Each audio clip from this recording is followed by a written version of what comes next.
Hello, everyone.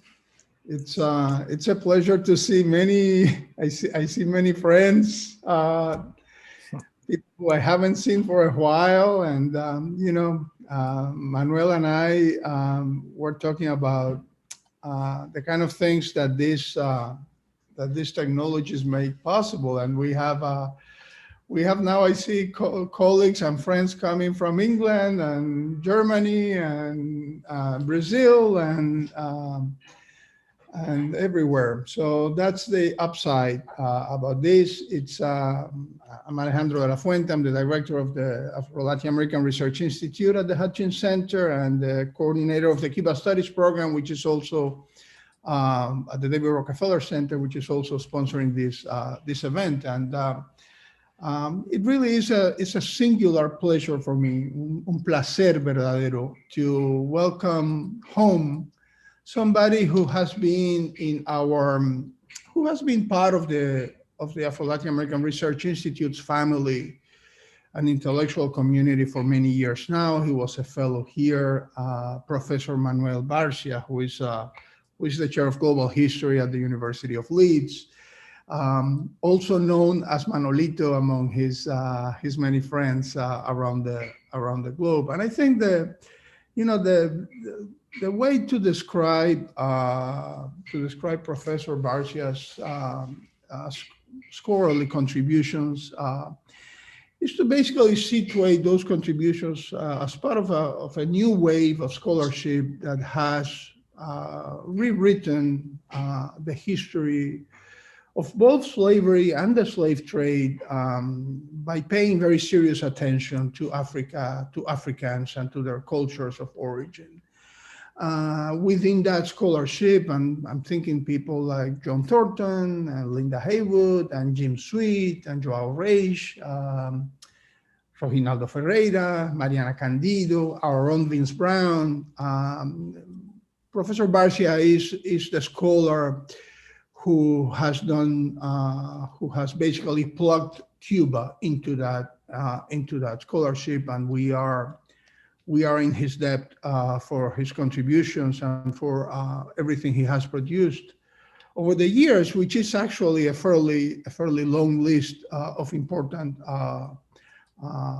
publications. I'm going to mention three of his previous books: West African Warfare in Bahia and Cuba, Soldiers, Slaves in the Atlantic World, 1807-1844, which was published by Oxford University Press in 2014. Prior to that, The Great African Slave Revolt of 1825, Cuba and the Fight for Freedom in Matanzas, which I have to say is probably still my favorite book, but I haven't read the latest one, so maybe that will change. And Seeds of Insurrection, Domination, and Slave Resistance on Cuban Plantations, which was published in 2008. And he has just finished very recently the book on which he will be presenting today, The Yellow Demon of Fever, Fighting Disease in the 19th Century Transatlantic Slave Trade, which was published by Yale University Press in 2020. I think while Manuel was there at the Macmillan Center as a fellow, I don't know if resident fellow or virtual fellow, what kind of fellow, but he had some kind of affiliation with the Macmillan at that point, because we were together in a conference at Yale that he organized a few months ago. So welcome home, Manolito, and it's a real honor to have you back, and it's a real pleasure to have the opportunity to hear from you about your latest work. Thank you very much, Ale. I refer to Alejandro as Ale. It's something I cannot help. So first of all, I would like to thank Alejandro. I would like to thank the Hutchins Centers and the David Rockefeller Center for inviting me again, and also to Bronia, who has been the one who has been in touch all this time and looking at all the possible angles so that this can happen today. There are many things that I could say about the Hutchins Centers, and of course it's not the first time that I present any of my work there. The last time I presented something there was together with Maria Iglesias, a paper we're still working on.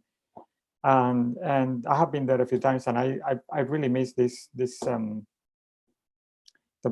I miss the possibility of having gone there and then have the opportunity to talk to people afterwards, etc., etc. But it is what it is.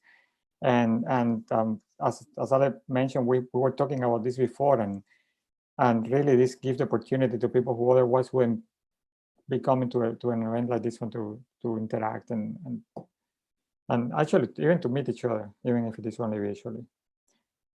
So I'm going to be talking about my most recent book, The Yellow Demon of Fever. I have a copy here, so you have an idea how it looks. There is someone here, Michael Soiske, a colleague of ours, who actually was the one who showed me this picture for the first time. So I have to give him credit for that.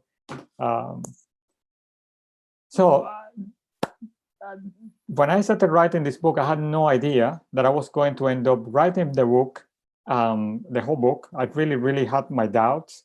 And even less, I suspected that I was going to publish the book in the middle of a global epidemic. So I am not a medical historian. I still don't think I am. I think that I'm pretty much trying to still to understand medical history in general terms. But the truth is that having this book out in such a crucial moment actually kind of that to a certain extent has benefited the publicity of the book. But more importantly, I think it has actually brought home at a personal level many of the things that I study, many of the things that I was reading about, the anxieties, the fears, the public policy measures, all the quarantines, the isolation, all these things that we are seeing day to day. With this pandemic,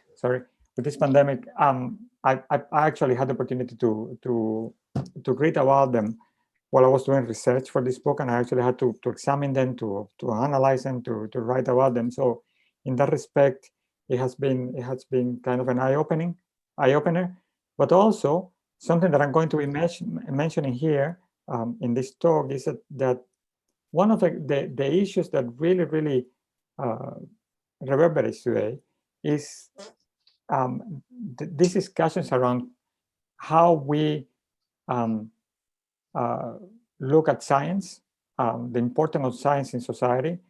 There is always skepticism throughout the ages. There has always been a skepticism. I actually have a very personal theory, and I haven't floated anywhere before, but so I'm just going to float it here. I hope I don't get banned forever for saying this, but I actually have this feeling that we are more skeptical about science today than we were in the 19th century, and the material that actually consulted for this book makes me think that, right? So I came to this book through a very winding road. I have been working on the history of slavery and the slave trade, as Ale was saying before. And over the years, since the 1990s, when I started doing this for a living, I kept coming across more and more bits and bobs of information about medical history. And instead of ignoring them, which is what I would have normally told any of my students today, focus on what is important for your book, for your work, I actually wrote them down. I wrote down stuff for many years.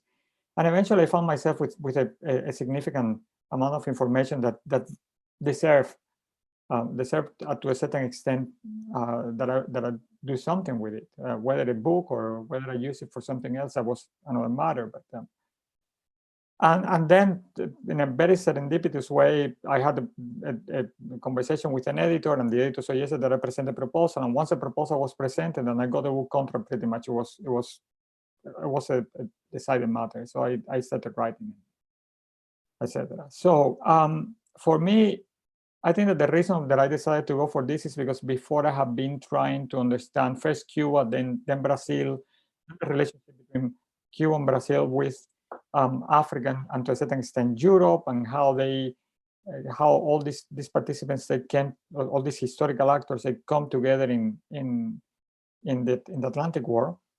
But this was the first time that I actually had the opportunity to do something along the lines of what David Armitage defined as circumatlantic, which means bringing people from different cultures, backgrounds, empires, going across transnational, transimperial lines, and being able to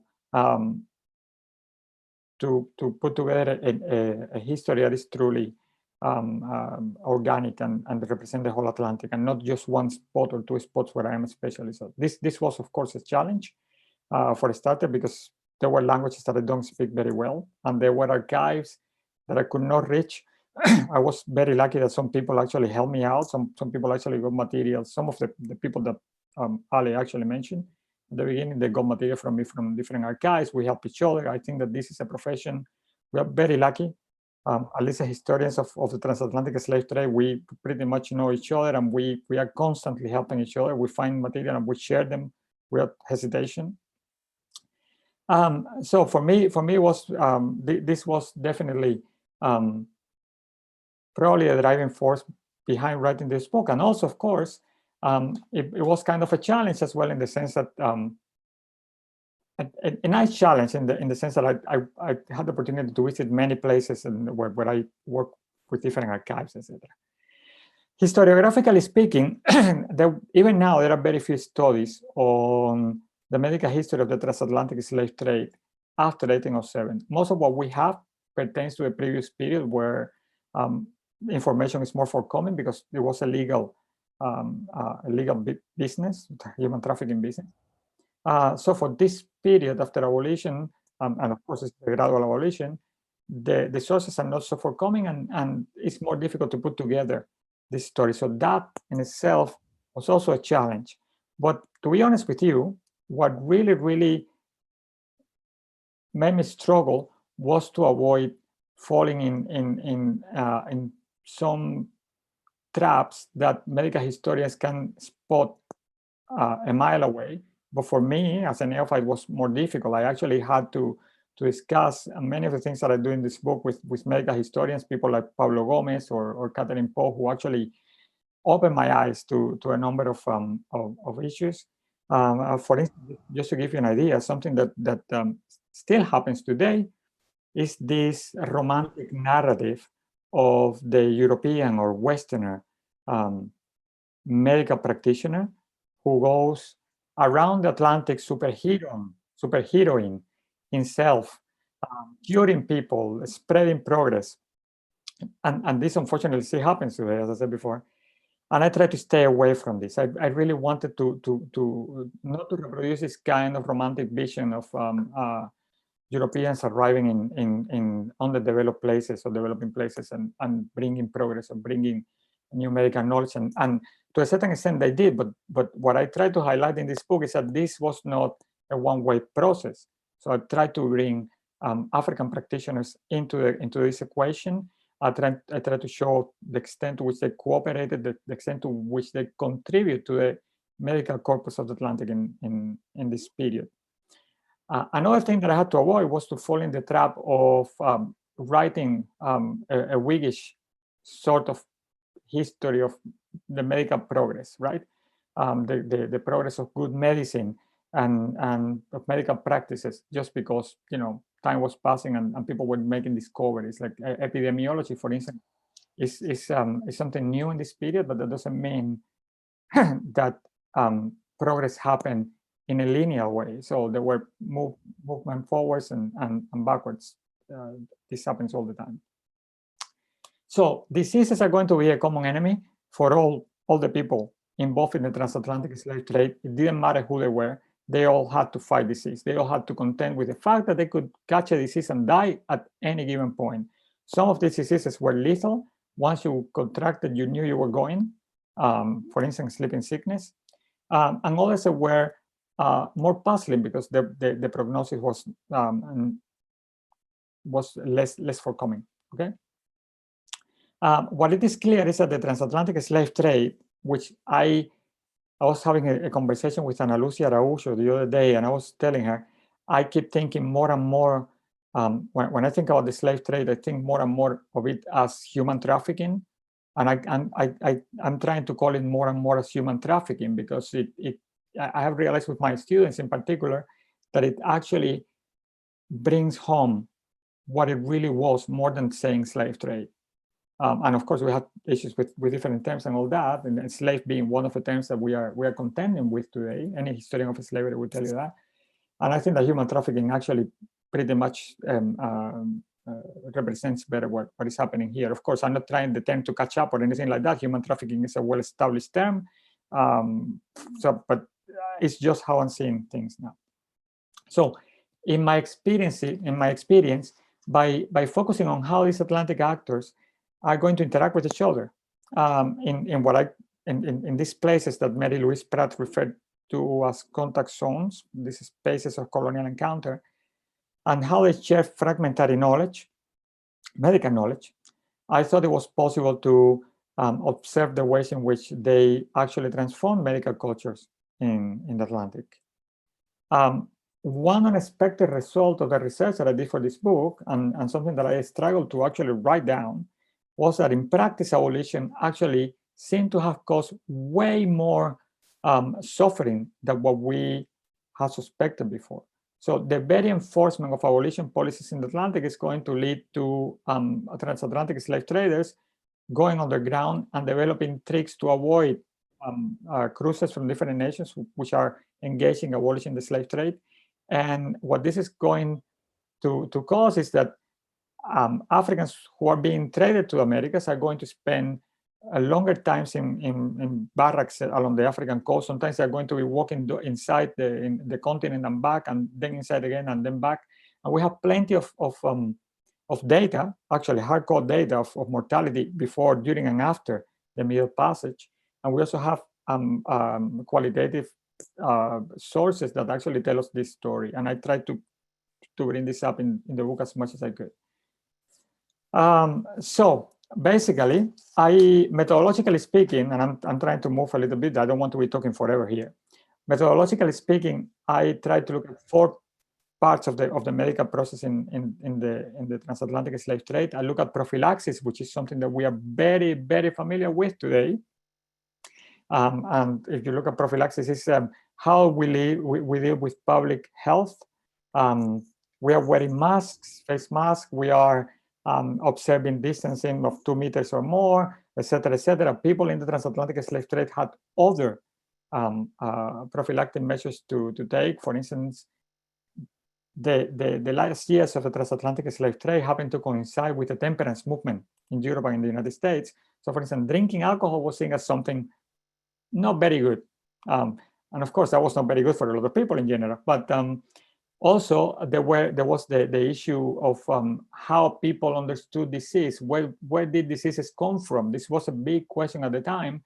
And one of the prevailing theories, and I'm happy to expand on this later on if you want me to, in the Q&A session, one of the main ways of looking at disease was through the environment. And miasma theory was very prevalent at the time, although combined with other theories.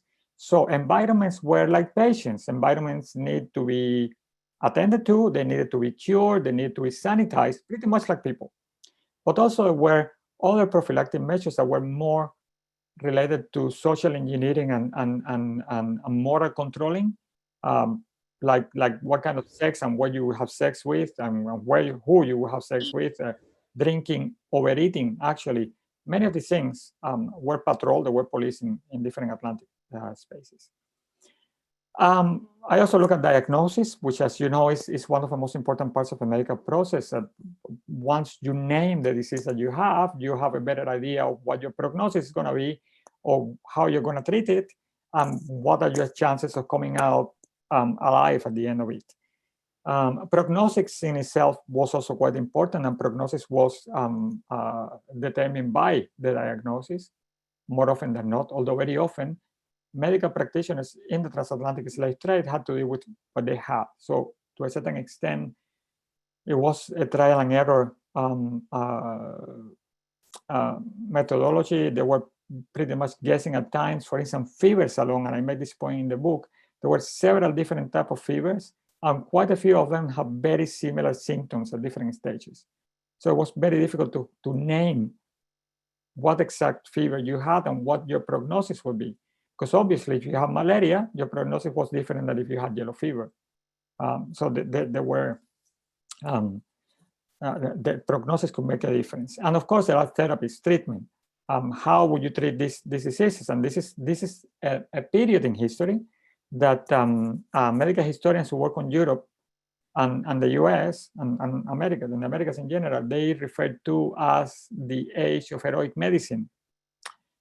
In the transatlantic slave trade, in the illegality of the transatlantic slave trade, this is pretty much the age of heroic medicine on steroids. Experimentation is rife, and not only with Africans, with everybody. So what you get here is an environment in which people try different things without any kind of control. And where the three main treatments, for instance, to treat fevers, were the use of mercury, different type of mercury. Mercury, as you know, is very poisonous. The use of purgatives, which would weaken the body alongside the poison you're already taking, and bloodletting, because of course purgatives were not enough. So you had also to take the blood out of people. So all these things combined would, of course, lead sometimes to more suffering than when they were trying to palliate. Now, to start closing this up, and I'm seeing the methodology, but I look at three specific types of contact zones in the transatlantic slave trade. One of them I put together, which are the slave ships and the slave factories. And I put them together precisely because of the amount of information was not as abundant as it was for the other two. But these were places where poor medical conditions and treatments were common. There was overcrowding, there was poor hygiene, this was common, right? I also look at the anti-slave trade patrol ships, which were the first line of containment once the abolition forces came into contact with human traffickers. And then I also look at anti-slave trade, what I call anti-slave trade reception centers, which is the places where these Africans are going to be taken to. And these places were better organized, medical provision was more available, but still, in many ways, there were still problematic infrastructure was still lacking, etc., etc. So I'm going to try to start wrapping up. To conclude this talk, I think that there are a few things that we can learn from looking at the 19th century medical provision and medical circulation of knowledge in the transatlantic slave trade. Some of the most important things are, like, first of all, cooperation was central. People talk to each other, including enemies, right?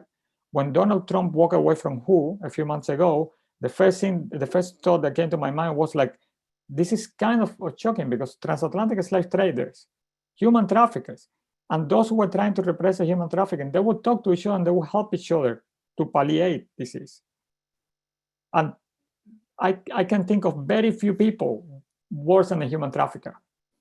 Okay, so you draw your own conclusion. So learning, experimenting, exchanging knowledge, all of these were crucial to the changes that are going to be taking place in the Atlantic cultures, in the medical cultures in the Atlantic in this period. All of them that were deeply affected and determined, of course, by knowledges and practices that were not European, that didn't come from Europe, that didn't come from the Americas, they were actually coming from Africa. And they were related to botany, but they were also related to surgery, surgical knowledge. In many ways, in more than one occasion, I found reference of European doctors actually admitting that African surgery practices were more advanced than theirs, and actually trying to learn from these African medical practitioners. But the most important thing is that they talked to each other and they cooperated with each other. They exchanged knowledge and they were very keen to learn from each other. The same way that Europeans or Americans that would arrive in Africa with, say, the vaccine or the inoculation for the smallpox in areas where in Africa they didn't know them, the Africans would be very keen of taking this knowledge in and to learn how to vaccinate their own populations. The same way, very often Europeans would actually do the same when Africans would teach them what medical properties certain plants had, or what kind of surgical process they could use to, for example, extract the guinea worm. or to amputate a leg, etc., etc.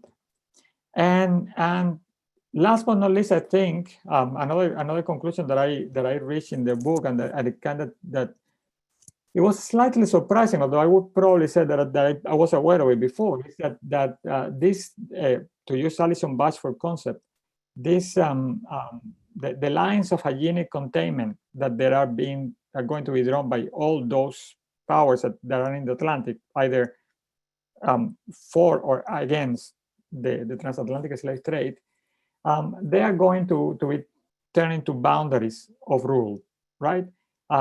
Sometimes they're going to do that through negotiation, through trade. This is the age of free trade as well. Sometimes they are going to use their gunboats. So if you wish, medical knowledge is going to become kind of a weapon of sorts for the early expansionism of colonialism in Africa, and for the expansion of informal imperialism in the Americas as well. So basically, this need to contain disease, this again, I'm going to use Alison Bashford term, this dream of hygienic containment. She call it a dream because it's really a dream. Very often you're just giving a spectacle to the public. It's going to hide an expansionist agenda that is going to allow them to access new markets.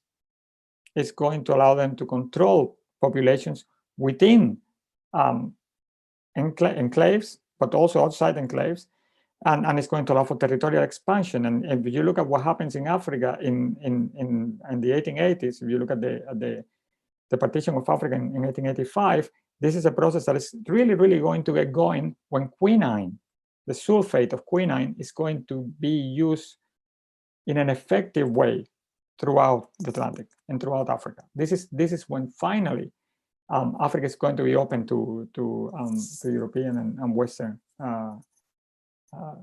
interests. So I'm going to leave it there. I'm happy to answer questions, etc. I don't want to talk more. I could carry on, but I'm not gonna torture you. Thank you so much, Manuel, for your presentation, for opening up the conversation. And I'm going to ask folks who may want to ask a question or comment or whatever to, I think it's now in the reactions thing at the bottom of your screen that you can raise your hand, and that way I can, I can give you the opportunity to ask questions or post comments or whatever you might want. Manuel, perhaps we can start by I wanted to ask about, you mentioned human trafficking as a way to perhaps think about this tragedy in ways that slave trade doesn't capture. And I wanted you to, if you may, to reflect further on this, because on the other hand, I wonder if by using human trafficking, we may miss the sort of the industrial nature of this trade, of the sort of the sheer size, its centrality in the creation of Western economies and Western capitalism. I'm not sure about this. You made me think by introducing this, and I think it's something of interest probably to the whole audience here. So you obviously have been thinking about this. So it will be great to hear your thoughts. Yeah, I haven't thought that much about it, but I'm happy to talk about this for as long as it takes, because I'm really interested in this. By the way, listen, this is something that I noticed after the lockdown began. So I have been teaching, of course, obviously, we all have, but I have also been discussing this book and giving other presentations, and I have realized that when you, especially with the students, I notice this, but I have noticed this also in this kind of talks, when you actually start referring to the transatlantic slave trade as human trafficking, and I have been told that by people, there is kind of a new dimension that people didn't associate it with, because we live in a world in which human trafficking has a very clear meaning, and we associate it with terrible practices, right? But this transatlantic slave trade is more like in the past, and even though by all measures it was a Holocaust, and I always refer to it as a Holocaust, the amount of people who were sacrifices and the sacrifice to just for the sake of you know, having a few more arms to work in a plantation is terrible. It kind of, if you use human trafficking, kind of brings it to a present. I think that this is the main thing here so far. And again, I haven't thought a lot about this. I think it's a connection between the past and the present. I think that maybe if we are talking among historians of slavery, this doesn't make a huge difference because you know exactly what you are dealing with because you have seen the sources. You know exactly the kind of barbarities that happen in the transatlantic slave trade. But if you're trying to bring this to a wider public and you're trying to make people understand the magnitude of this human business that took 400 years to be stopped, the term could work to a certain extent. I'm thinking the way that I'm saying it right now is more effective. It's definitely more effective when you're talking to people who are not familiar with it. So, but again, this is not something that I have. I'm not going to write anything about this anytime soon, and it's just something that is being in my head for a little while now.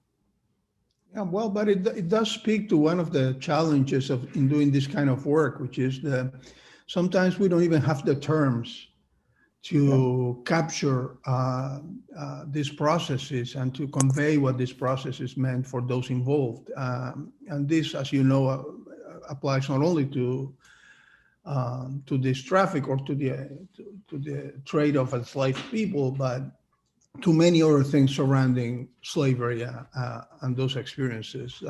June Ehrlich, our dear editor of Revista at Harvard.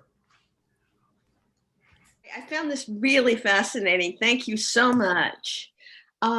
This is a question of more of curiosity than anything else. Is how is disease seen in a religious and spiritual context, both by the slave traders and by the Africans? Was it a curse? Was it a test? Was it some sort of a blessing? What kind of connotations did it have that way? Yeah, thanks, June. That's a very interesting question. I think religion was central to everything that happened in the period. And funny enough, religion very often came hand in hand with science. It was central to how the Westerners who participated in the slave trade, in either side of the slave trade, they look at disease. There were people who actually saw it as a punishment. For instance, it was very common when a ship would be attacked by an epidemic fever that to complain that the ship had been cursed. These were things, and there would be people praying. All these things would happen at the same time. And this is something that I didn't mention when I was giving my talk, but I think it's worth mentioning now. Most of the sources that we have to understand the role of Africans in this story were sources produced by Europeans or Americans. And when I say Americans, I mean the whole continent. And of course, you have to try to find the voice of the African in the sources, or try to read between the lines, or against the grain, whatever you want to use, whatever metaphor you want to use, to get closer to what Africans were contributing to this. But very often, in the case of Africans, they are ridiculed because there is a mixture of actual science with religious practices, and they can be as simple as dressing up in a particular way and dancing. And I actually found this quite remarkable, because a European saying, yeah, the Africans, they dress up and they dance around the fire while they are actually preparing potions, it's not that different of what the Europeans were doing at the time. They would dress up. Everybody has seen the thing with the beak and this whole dressing up that medical doctors were using in Europe. And there were rituals in Europe as well. But yet they find this very ridicule, and they have no issues with mocking Africans very often, even though at the same time they're recognizing that some of the treatment, some of the knowledge in general is actually very useful. So I to answer your question, religion is ever present in the story. It's everywhere, and of course, very often, some of the material that I actually work with were materials that were left to us by missionaries. Missionaries were everywhere, and unlike medical practitioners, unlike doctors, they are going to see the world through the religious eyes, which is a very different story from the doctors, medical doctors. Very often, they even though they are religious, they don't talk about it. So yeah, they are always there. It's a constant in this story. I think our next question is from Eduarda Araujo, and I'm going to ask Eduarda and everybody else to quickly self-identify yourself so that Manolito knows who he's talking to, please, and everybody else here in the group. Hi, it's good to see everyone. My name is Eduarda. I'm a PhD student at Harvard. I spend a lot of time at Alare, which is a good house for me at Harvard. So thank you for your talk. This was really fascinating. I think you gave us a lot of things to think about, and I wanted to ask you about one of them. You mentioned, miasma theory, I think. How environments were seen from a sanitary perspective, like people that needed to be treated or cured. And at the end of your talk, you mentioned how this dream of hygienic containment was related to an expansionist agenda. So what I wanted to ask you is to tell us a little more about how, or if, or how you see this view of the environment, how you see the relationship between miasma theory and this expansionist agenda. Does this have a relationship? Does seeing the environment in such a way shape in any way how expansion happens, or how they deal with the built environment in these three contact zones you mentioned? Yeah. Okay, Eduardo, thank you very much. Listen, yes, it does. It's very related, and there is a direct link here especially between miasma theory and what I call moral controllers, because there is a political angle to this, but it's also, and again, we touch with religion here a little bit as well, with moral controlling of populations as well. So whenever there is an epidemic, and I don't really need to tell you this at all, whenever there is an epidemic, because we are all living through one, there is scope for social engineering, right? So whoever is in power can do a gazillion things that they would not do in normal times. So of course, this also leads to all kinds of conspiracy theories as well, including one that apparently we are going to be vaccinated with vaccines that have a chip that allows us to travel to the past. So since you are all historians, you may want to contact Naomi Wolf, who seems to believe that the vaccines are actually going to allow us to travel to the past. I found it very exciting. Anyway, so basically, these people are going to use the environment as well as a way to justify their ends, the means to an end. So when they bring down a forest, or when they dry, I'm sorry that I'm going to use this phrase, but actually this happens quite a lot in this period.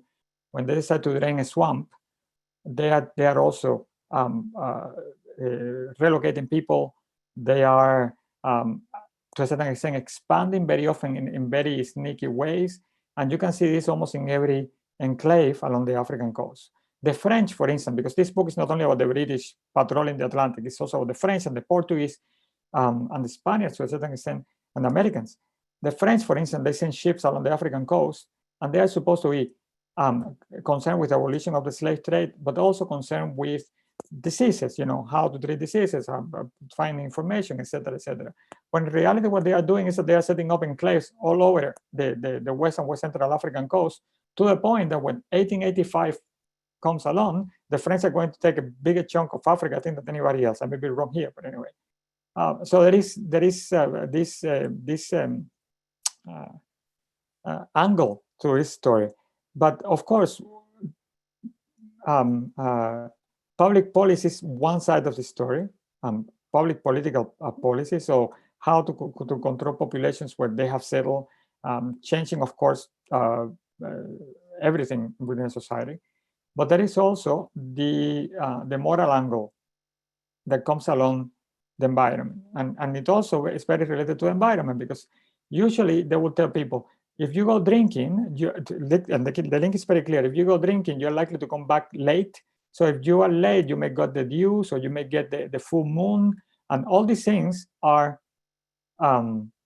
considered to be potentially sources of disease. And to a certain extent, they are okay. They are right, because if you think when the mosquitoes fly, the mosquitoes are usually active at dawn and at dusk, which are the times that people are either going to drink or coming back from drink. So there are, and the same goes with the swamps, for instance. People think about swamps and they relate them to fevers. They cannot establish why swamps are related to fevers, but in reality, mosquitoes breed in swamps. So again, if you have too many swamps, you're likely to have more mosquitoes. So there is a clear relationship of how the environment is going to be used to control populations, not only European, but also Africa, but also how it's going to be used as an excuse, a justification for this sort of proto-colonial settlements and early expansion in these places. Sorry if I ramble a little bit there. Oh, not at all. Not at all. Well, thank you so much. James Almeida. Good afternoon. I'm James Almeida. I'm a PhD candidate in history here at Harvard in LA. Nice to see you, Manuel, and thank you for the presentation. My question is kind of similar to what June was asking, but specific to race. I wonder if you could reflect on what the disease environment is doing to racial imagination and thinking at this time. Thank you, James. Thank you. Well, you know, Africa is always seen as this repository of disease and this the black continent and everything that is evil comes from there, the white man's grave. So yes, there is a very direct relationship. I'm going to try to answer your question with another reflection, but it's something that is been bugging me for months now. After I read an article by Julia Gaffield that was published in American Historical Review last year. I really think that we historians of the transatlantic slave trade, we haven't really given race the place that they deserve in we're telling these stories. You know, we focus on the fact that these people were first and foremost enslaved, and that the social status is pretty much primordial here. And then race, if you look at how people write history, and we have some of them here, Alejandro, not to go very far, when you look at what happened after emancipation, race becomes so central to any narrative that you're going to put together, because it's there, it's clear, it becomes transparent. But in reality, during this period, race is also probably just, maybe not more, but just as relevant for the story that we're telling. The problem is that the discourse that you encounter in the sources is not so clear. So yes, in Spanish they say the word negro is pretty much synonymous with the slave in this period, but it doesn't have the same racist load that it's going to have later on. Or it doesn't feel like, anyway, which is what I'm trying to say. It doesn't feel like, but in reality it does have it, you know. And what I'm trying to figure out, and I think that I'm going to be writing about this soon, actually, I'm thinking quite a lot about this since I read this article by Julia, is to what extent race is central to his story, to the story of the transatlantic slave trade, which is, in my opinion, way more important than what we have, and I include myself in that group, what historians of the transatlantic slave trade have assumed so far. Probably I didn't answer your question, I'm sorry, but it's kind of, you know, beating the bush around. I'm going to resist the temptation to jump in here, because I'm going to respect our Yari Perez Marin, please. Hello, Yari Perez Marin. I teach at Durham University and I work on the history of medicine in an earlier period. I wanted to ask you if there's, in the materials that you're looking at, is there any consideration about gender difference, sort of the treatment of disease, but in a gendered way? There is, but there was not enough for me to write a whole chapter about it, right? As there was not enough for me to write a whole chapter about the difference between different, how people from different parts of the world reacted to different treatments, or people from different ages as well. So there is always a discussion, and it's in the background. If you read the book, you will see that it's there. But to be honest with you, I struggle to find enough as to make it stick. So it's not really central, although it's there.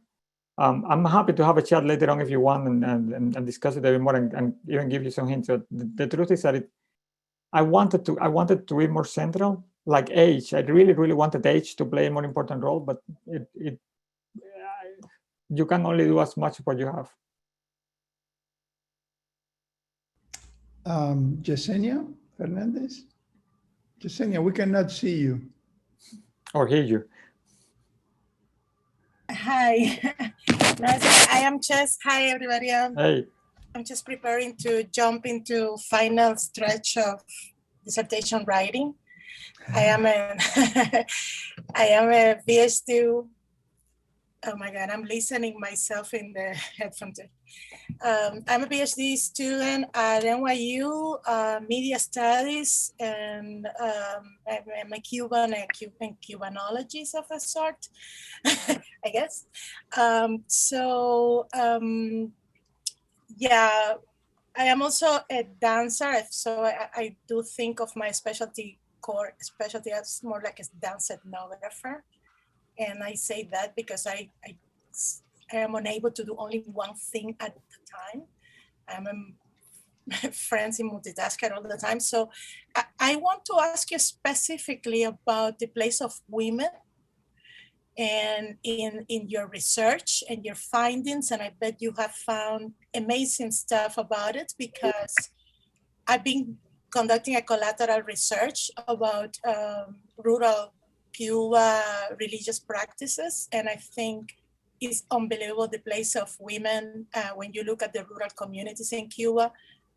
Black women bringing their own healing practices, and sometimes kind of supporting, collaborating doctors, like white Western doctors that consider them like the Chinese doctor. in the area, like the last resource. If you want to leave, you have to find Ma Lorenza or Ma Rosario or Ma someone. So can you just please enlighten us a little bit about it, because I bet this is a key role that you found there. Surprisingly, again, I didn't find as much as I would like to, and I know it's there. I know. The sources that I work with, they were mostly, as I said before, they were produced by Europeans and Western travelers in general, people who live there. And more often than not, they didn't even mention them. And they are there because in some cases, in some very specific cases, some of them did. And you can tell that they were central. For instance, at some point, the British are trying to spread the vaccine against smallpox through a river, Niger River. And women take a central role in the way in which the vaccine is going to be given. There is a Scottish doctor, William Daniel. He actually he's the only one who actually names practitioners, African practitioners in different parts of West Africa, with the name they had there, with how people refer to them. And women actually make a specific code. He actually has names for men and names for women in every one of these societies. And he actually goes as far as saying what were the specialities of women when they were treating diseases. And if I recall well, there was at least one case in Congo, Angola, where somebody actually mentioned women as well. But surprisingly, to my surprise, more often than not, this doesn't show up. But the more interesting part here, and a lot of historians of medicine, of slavery in the Atlantic, they have actually found these practices, by the way. This is not only Cuba. If you look at for instance, in French Saint-Domingue, the capellatas were very famous, and people have looked at them in Central America and in Brazil. This is there, right? But in Africa, in particular, in the slave trade, in the transatlantic slave trade, they don't show up the same way. And they never, not once, I found them in any of the reception centers where Africans were taken, where very often they would hire liberated African men to help in hospitals, or they are never referred to, they never appear as even working there. There are no references, zero. I never found one of them. On slave ships, it's the same thing. Mariel Iglesias was asking about practitioners in slave ships. There they were. They were in factories, they were on the slave ships, and they were everywhere. And in Brazil, actually, they even had licenses, the famous sangradores, that what's her name? Tania Salgado Pimenta has studied so well. So basically, the problem with this history, with writing this history, is that there are certain groups that they are marginalized within marginalized groups. And as it happens to be, African women are the classic case, pretty much the archetypical case here. Okay, thanks. Sorry, I have nothing more, but no, I think it's a gender history. there is a silence there. There is a massive silence. Ones that write the history are also attending to those biases as well. That's what I think. So I guess you more or less answered Mariel's question, but I'm going to read it anyways because this is a question coming from the road. Our own Mariel Iglesias, who is a fellow at the research fellow at the Afro-Latin American Research Institute, and who has done work with Manuel. As he mentioned, I think the last time Manuel presented here, they were presenting a paper on which they're working together. And Mariel had asked, I'm going to read her question. She said, you mentioned the importance of the African practitioners. Are you saying that they were on board the slave trade ships or helping the slave traders at the factories in the coast? It makes the picture more complicated. And then she says, sorry, I can't speak, just text. I'm in a car on my way to New York City. Yeah. Now, well, this is true devotion to Alari and to Manuel's work. Oh, she's my co-author and my friend, so, you know. So I actually miss her. The last time that actually we gave a paper there, after that we went for a coffee and Yesenia came with us, actually, funny enough. So basically, yes, again, to answer the same question, yes, they were present. They were always there. Even actually something we are kind of working together on, which is the narrative of Canot, Theodore Canot. He mentioned them 2 or 3 times. So they are very common. And they can be found in slave ships too. Sometimes African-born, sometimes Creoles, Atlantic Creoles, Jane Landers, Atlantic Creoles. Sydney Williams? Hi. Hi, Sydney. Hi. You can see me or not, but hi. Yeah, we can see you now. We can see you. I go to Rutgers. I'm I guess technically a junior. I'm a philosophy major, but my professor put this meeting in here. But I had a question. If you believe that doctors today inherited the misconception that African Americans are less susceptible to pain and contracting certain diseases because of the way they reacted to diseases during this time and the way they endured it and how they reacted, and kind of using them as, like, I guess, test subjects and then passing that down through medical history. Like, what do you think about that? I'm not a historian of the US, and I don't live in the US, so I try to answer from here the best I can. I think in my experience, it depends on, there are different medical traditions, right? And as I said before, progress is not linear. So you may have people who actually believe stuff that the ancient Egyptians believe today, you know. So there is always going to be a strain of people who have very strong racist views of the world, and they may apply to the ways they perceive African Americans and the African American body, and how the African American body reacts to treatment, or how the African American body deals with diseases in a way that may be different to the body of somebody who is sent from somebody who comes from Sweden. Having said that, I mean, I would like to believe that this is not common, but we are making this a very political thing. We saw what happened in January and what happened before. So, you know, it's hard to tell. So maybe there is somebody here who can answer the question. But... Sorry. There's like stuff going back and forth in the chat. So it's a question that, and we can go back to that. We can go back to that later. It's a question that in some ways connects with James' question about race and science. The 19th century is not just any moment, it's the moment of the ascendant scientific racism, and new ideologies of difference are now grounded in biology. And it's very interesting to think about, you know, that production, that intellectual production in tandem with the slave trade. But, you know, perhaps we can go back to that later after Mandy. Thank you, Alejandro, and thank you, Manuel, for your paper, or for telling us about your book. Sorry.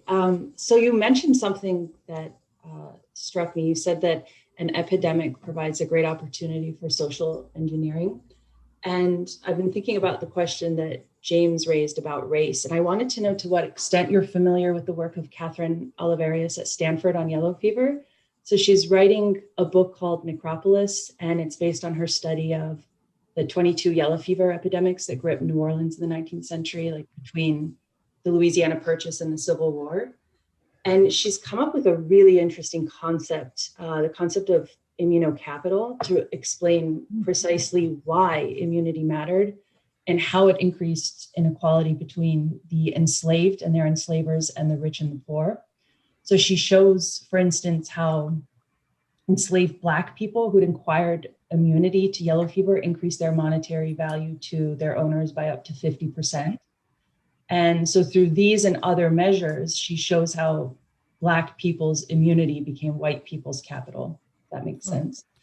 So I'm just wondering, to what extent her work and this sort of analysis is relevant to the story that you're telling. Oh, it is very relevant. And thank you very much, Mandy.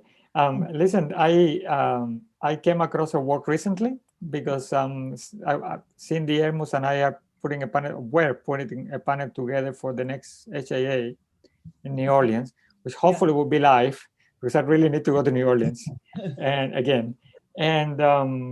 need to eat this alligator again. Anyway, and I became aware of her work, and I really haven't read much, and definitely haven't come across this concept yet. But I'm very glad that you actually raised it, because this is something, and actually I'm really glad there is a concept like this, because I have definitely seen this 100 times, especially with smallpox, for instance. With smallpox, it's very clear that Africans or liberated Africans who have been infected by smallpox, which obviously you can see because they will leave scars, they were always employing hospitals or medical facilities all across the Atlantic, because it was a given that they were not going to catch what it was probably the main killer at the time, which was smallpox. So, I mean, they would seek out, contract other things. And of course, Africans who have made it to adulthood usually didn't contract yellow fever either, because they had it when they were children and they survived it. So, I'm very interested in that, actually. Thanks. Thank you, Manuel. So I don't see another hand, so that gives me opportunity to then ask a question. And I wanted to ask you some sort of a big picture question about what do we, you know this literature very well. When you privilege disease, when you privilege this kind of angle, how does it change the big picture? What's the impact of this kind of research on what we already know? And we know a great deal about the slave trade. How do you see this research contributing, challenging, changing, modifying, opening new paths? What's your take on that? Yes, very good question, actually. So there are different angles to answer this question. The first one is that I really think that it gives, and you kind of answered this question when you introduced me. It gives African, it brings African back into a narrative, back into a story that usually has been very cacophonic in the sense that Europeans have been curing people all over the place. Even today, you see this happening, and they get justified when they do terrible things as well, because still they are, doing the best. And to be able to identify all this African knowledge and incorporate it in what we know about this story was important. I also think that to a certain extent, Ale, the very fact that the book is truly Atlantic, I see it as a contribution, because it really brings people from different parts of the Atlantic that otherwise they wouldn't be together. And I hope that in the future we'll be able to do this kind of histories more often, because we still, most of the books I've done it, like most of the books that we write, they are usually cis-Atlantic in the sense that we study the part of the Atlantic that we understand, and we try to do the best we can to actually situate it within a broader context, but to truly bring different parts of the puzzle together, it requires a lot of work. And I really think that the more we do this, the more we are going to understand the Atlantic without prioritizing or giving preference to the British Atlantic or the American Atlantic, which so far are the ones who predominate, or the French Atlantic. I really think that the other Atlantics, if you wish, they also deserve a place in these discussions, but not on their own. To be honest with you, I'm a little bit fed up with this discussion taking place separated from each other, isolated from each other. So the people from the Iberian Atlantic, they talk to each other. The people from the French Atlantic talk to each other. Then the Danish and the Dutch Atlantic over there, and then you have the British Atlantic with American. This really doesn't provide the necessary platform for people to interact with each other. And I think that at some point probably we discuss this. I would be surprised if we haven't, because I've been complaining about this forever. That people don't cite each other, people don't read each other, and it's very often because people are writing in their own parishes, and we need more cross-pollination. We need more people engaging with other areas as well.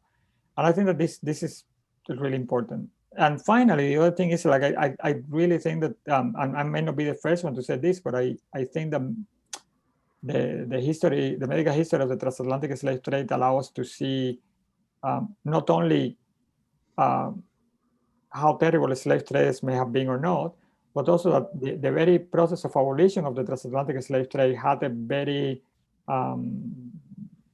murky side that was what allowed, for the colonization and the settlements in Africa and the colonization eventually of the African continent. So that, give or take.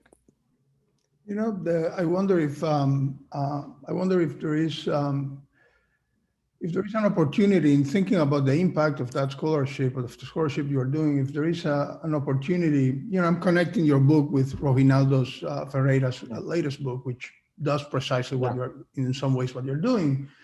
And one of the things he does is, of course, to center African agency in the continuation of the illegal slave trade, even after Brazil, just to Cuba. And if there is a way to, this is the 19th century is the time in which these bodies are being constituted and explored in different ways by this, to go back to Sidney Williams and to James Almeida's point about the science of race. And there is, I sense, I smell that there are areas there that we need to explore further, because it's a really transformational century in how we think and conceptualize race, and how race acquires new meanings and new understandings. And the slave trade is actually frequently outside that scholarship and outside those debates and outside those discussions. And by centering these medical elements, I think you are giving us a bridge, you're giving us a space to connect bodies of scholarship that frequently don't talk to each other. There's people who work on scientific racism do look at slavery. They do look at slave doctors in the US South, in Cuba, in Brazil. But the slave trade and this kind of medical knowledge that the slave trade is generating is not really very much part of that conversation. And you know, I mean, I need to read your book, but and to think of ways in which we can connect that with the other literature. But I suspect there are interesting opportunities there, and that would be a huge contribution, in fact. Roque, to be honest with you, Roque and I, we talk a lot. So, I mean, we haven't talked for a while since the pandemic began, but we used to talk a lot. He read chapters of my book. I have read chapters of his. So it's, there is this kind of cross-pollination, collaboration, if you want. So yeah, probably we reflect each other to a certain extent. And there are more people here. It's Mariana as well. There are quite a lot of people who are doing things. Jorge Felipe as well. James Harris, Henry Lovejoy. There are quite a lot of people actually engaging with these things.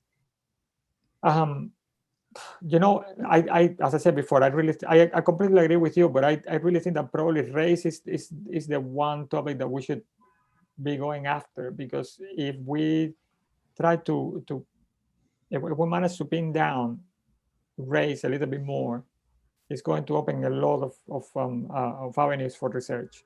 Because at the moment, as I honestly, I really think that we haven't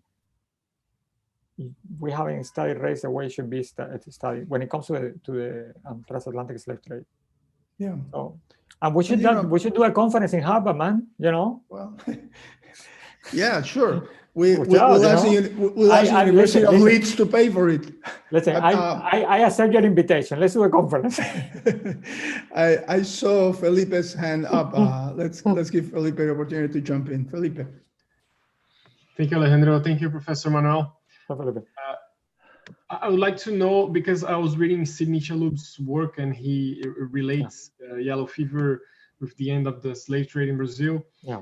Could you elaborate a bit more on the other parts, on how these discussions matter to the end of the slave trade in Cuba and the US, and if there is a common ground of ideas? Why do you think the end of the slave trade on these three different regions happened so distant in time from each other? Thank you very much. Interesting. Well, you know, the Americans continue to be involved until much later. And again, the book of John Harris actually deals with this, and also Leonardo Marquez's book. I think that Sidney actually makes a very compelling argument there.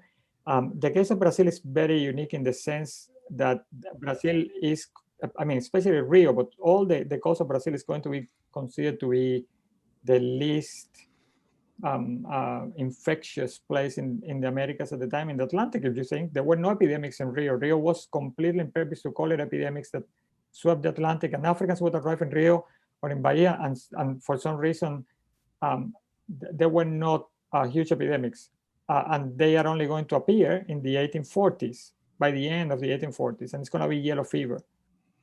And this is going to combine with a theory that by the time have been discredited by a French doctor, Audouard, who is basically the only person in the planet at the time who is actually saying that yellow fever originates in the holds of the ships, where Africans are being there, that the rotten wood and the human, how you call this, you know, a human, you know, we and all this is going to combine to create the infection environment that you need for yellow fever to start. So he basically blames yellow fever on the slave ship. And this is a guy who has a long story. He actually comes across yellow fever for the first time in 1828 in Barcelona, when there is a yellow fever epidemic in Barcelona. And that yellow fever epidemic had started because a ship that had been involved in the slave trade had arrived in Barcelona from Cuba. There were no Africans on board, but the ship brought the yellow fever to Barcelona. So he continued to beat the drum until the late 1840s, early 1850s. And in Brazil, they actually bought into it. And it was a direct link between yellow fever and the slave trade. And this kind of link, which was clear in other parts of the Americas, by the way, even from the 18th century, people could tell that Africans, slave ships would usually arrive with epidemics, usually dysentery, ophthalmia, smallpox was very common. yellow fever occasionally. But this incredibly close connection, supported by a well-known medical practitioner, and that is going to be taken by the newspapers in Brazil as well. It's going to be widespread. It's going to combine as well with the pressures of the British, and it kind of that resulted in a perfect storm for Brazil to abolish the slave trade. But for instance, in Cuba, which is obviously the place that I know the best for all this, the pressures on the Spanish governors to bring the slave trade to an end start from the 1810s, and they are usually associated with bodies of Africans lying on the beaches being eaten by animals, and that they spread diseases. And when the cholera epidemics begin, first in 1833 and then in 1852, there is a whole discussion around the fact that these epidemics are arriving from Africa, even though there was scientific knowledge at the time that could point out that the epidemic of cholera had arrived from New Orleans, of all places. So, yeah, it was a very specific thing. Thank you, Professor. Thank you, Manuel. So, I think it's probably well, Mandy jumped in. I was going to let you go, but Mandy's going to keep you here, which I'm grateful for. Actually. It's okay, Mandy. It's okay, Mandy. Don't worry. I'll make it really quick. You said that you found, and just thinking about your research and what we're going through now, that people are more anti-science now than they were then. And obviously the scientific information that we had was very precarious, like bloodletting and having mercury. But can you explain a little bit about how people were sort of drawn to these remedies and to what extent there was a fever or reducing the fever, Listen, so yeah, this is a brilliant question, because I thought a lot about this, and bloodletting was like bloodletting, mercury, and jalap purgatives. They were like the Holy Trinity, and every medical practitioner in the early 20th century would swear that they work. And some people are not going to like this, but I'm going to tell the story. So basically, what they would do, by that time, they of course knew about quinine. The quinine could also have an impact on fever, but they wouldn't give the quinine to the patient at the beginning. So basically, what they would do is that they would start with mercury, and they would carry on with mercury bloodletting until there was salivation. So the poison had attacked the wall in such a way that there was salivation. The teeth started to get loose, and that would, by the way, never go better. And of course, nothing got better after you're poisoned with mercury.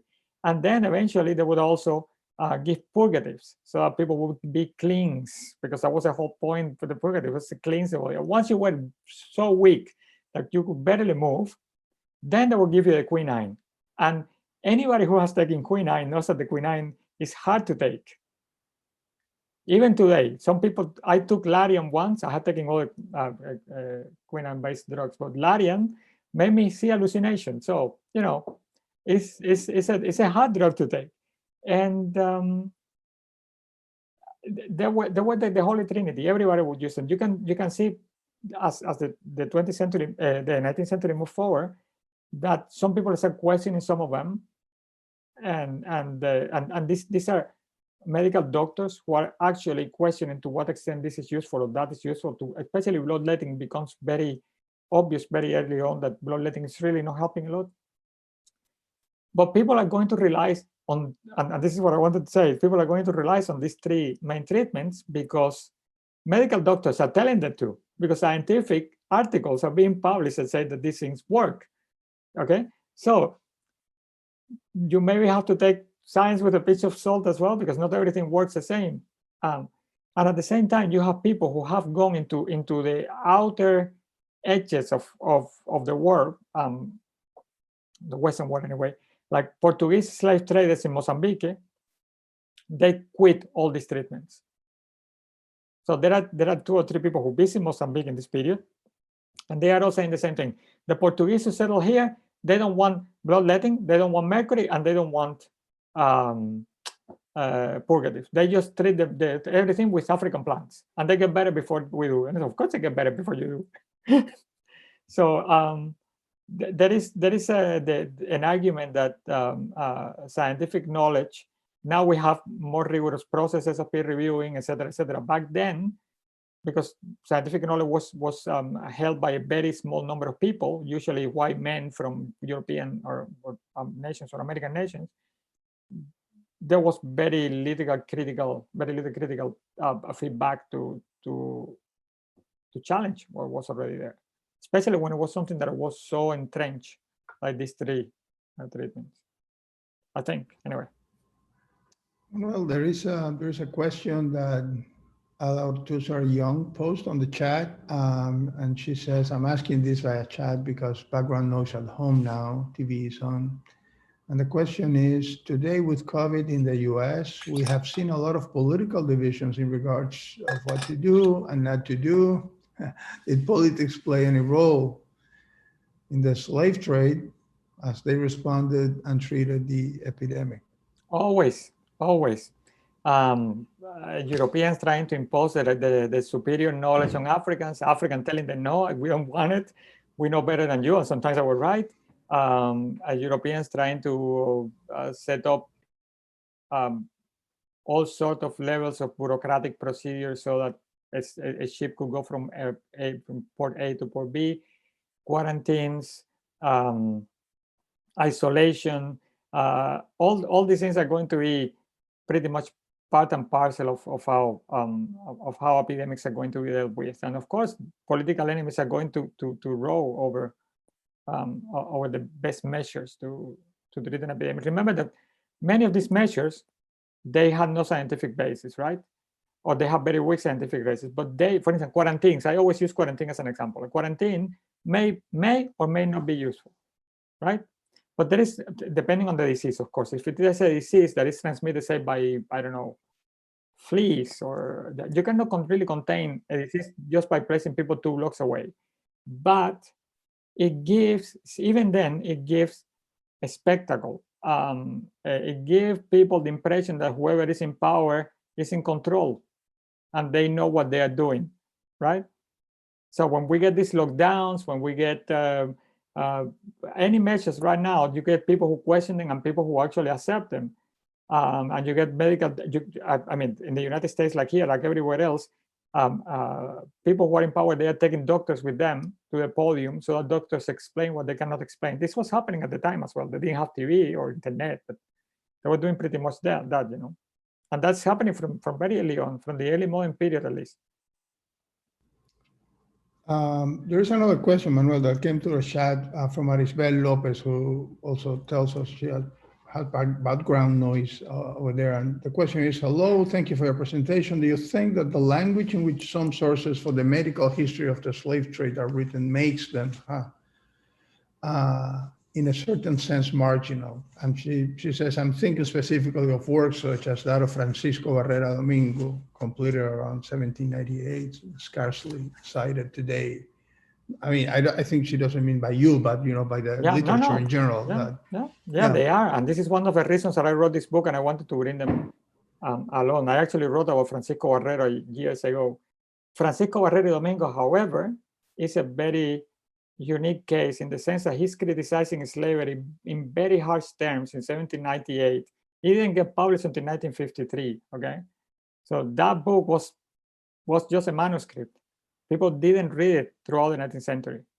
I mean, probably somebody came across a manuscript, but it was rotting in a library. And the same with the other manuscript that Adrian Lopez found, the one of Jarini. It still hasn't been published because they are critical of slavery. So no one will want to publish something that is critical of slavery in a slave society that depends on slaves for everything, of slave people for everything. But yeah, this was one of the reasons that I actually decided to make this not just about Cuba or about the Spanish, the Iberian Atlantic. I actually tried to put an effort in making these people speak to people from other parts and to see how different traditions influence each other and how they dialogue and how they come into contact. And for instance, the Spanish, Portuguese practitioners, sometimes they were on board the slave ships and they came across British practitioners that came in the British ships, and they would talk to each other. They would share the knowledge they had, the medicines they had on board. They would explain how to use them. So, yeah. Okie doke. So before we go, let me acknowledge which I didn't do at the beginning, the sponsorship of the International Academic Program of Universidad Autónoma de Madrid, that every year gives us the opportunity to bring a distinguished Latin Americanist to Alari and to Dr. Klaas. And this year we wanted Manuel to actually come, needless to say, and to be with us in person. But as we were saying at the beginning, perhaps there is some advantage to this, to the fact that many people can join from many areas in the world that otherwise would not be able to be with us in person. Me, I still like dinner afterwards, that kind of human interaction. I'm Cuban, that matters. I think everybody in this audience understands that feeling as well. Short of that, we do our best. And Manuel, it's been a wonderful presentation. Really, I look forward to reading the book. I'm waiting for my copy to arrive from you, needless to say. You've got to The post is closed. The post is closed, the post office. And I look forward to reading it and to continuing this conversation. I think we are left today with a number of really interesting questions that could very well serve as a platform for a follow-up using some of the spaces that many of us here in this audience share and have. So on behalf of the Afro-Latin American Research Institute, the Cuba Studies Program, all of us, of all the Alari family, muchas gracias. Thank you so much for being with us. Thank you, Ale. Doesn't work, okay? Thank you. I know it's late in England, so. No, it's okay. Thank you so much. Un abrazo. Thank you. Thank you. Bye, everybody.